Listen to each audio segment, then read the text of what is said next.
Şimdi Kur'an tilavetlerini okuması üzere Muhammed Hüseyin hocamızı kürsüye davet ediyorum. Euzu billahi mineşşeytanirracim. Bismillahirrahmanirrahim.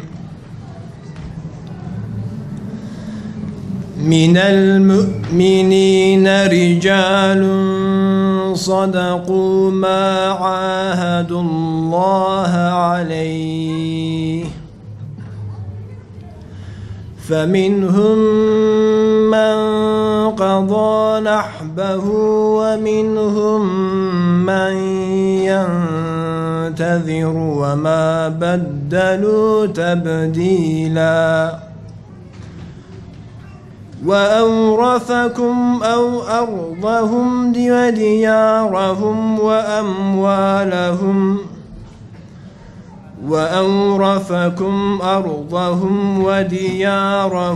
وأموالهم وأرضا لم تطئوها وكان الله على كل شيء قديرا صدق الله العظيم. Direniş umut sevdadır, ekilen tohumlar kutsaldır. Bahara yeşermek için Hüseyin'e verilen sözdür. Bahara yeşermek için Hüseyin'e verilen sözdür. Geceler gündüzler düşledim seni, hat be hat gönlüme işledim seni. Rabbimden duamda istedim seni, Rabbimden duamda istedim seni. Sevginle her zaman var etsin beni, firak basivadan sar etsin beni. Seninle ebedi yar etsin beni, Seninle ebedi yar etsin beni. şehadet bir burak Rabbe götüren, şehadet bir toprak güller bitiren, şehadet bir yaprak kutlu serüven. Şehadet bir yaprak kutlu serüven. Şehadet başerde başındaki taç, acılara merhem dertlere ilaç. Ey gönül gelince kollarını aç, ey gönül gelince kollarını aç. Şubat ayı gelince zihinlerde iki şey canlanır. Birincisi işte az önce izledik sinevizyonda. Kimi alim, kimi İslam ümmetinin rehberleri, liderleri, öncüleri, en azizleri, bunlar aklımıza gelmekte Şubat ayı denince. Tabii bir diğeri yıllar önce 28 Şubat süreciyle bu topraklarda, bu coğrafyada İslam'a karşı, Müslümanlara karşı, İslami değerlere karşı çok acımasızca, ahlaksızca bir savaş yürütüldü.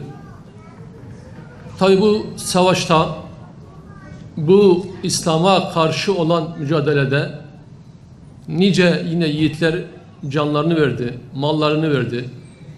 Kimi zindana girdi, kimi de şu an halen zindanlarda. Şahitlik farzdır, bir gerekliliktir. Bir Müslümanın hayatının her alanında ne yapması lazım? Allah'tan başka ilah olmadığına şahitlik etmesi lazım. Şahitlik farzdır, sorumluluktur, vebaldir, bir gerekliliktir. Ama şehit olmak ise nasip meselesidir.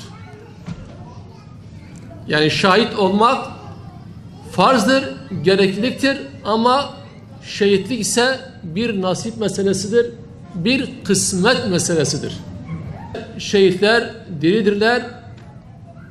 Onlar için üzülmemize, ağlamamıza değil, aksine sevinmemiz lazım.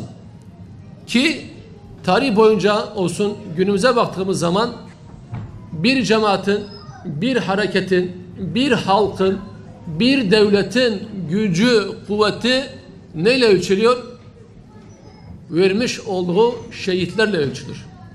Eğer bir hareket, eğer bir cemaat en azizlerini şehit vermiş ise, ne kadar çok sayıda şehit vermiş ise, bu hareketin gücü, bu cemaatin gücü, bu camianın gücü o kadar büyüktür.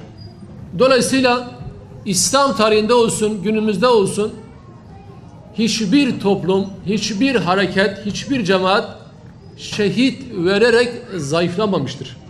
Aksine şehitler vererek güçlenmiştir. Bir insan eğer ölümü göze almışsa, eğer şehitliği göze almışsa, bu insanı korkutacak, bu insanı davasından geri adım attıracak hiçbir şey yoktur. Bizler şehitleri tanıdıkça, şehitlerin davasına, hayatına vakıf oldukça, şehitler verdikçe ancak özgür olabiliriz. Hele günümüzde rahavetten, dünyanın cazibesinden, ölüm korkusundan, farklı korkulardan inanın ancak şehitlikle biz bunu aşabiliriz. Yoksa başka türlü şu an günümüzdeki bu rahaveti, bu tembelliği, bu ataleti, bu uyuşukluğu biz şehitlik dışında başka hiçbir yolla biz aşamayız.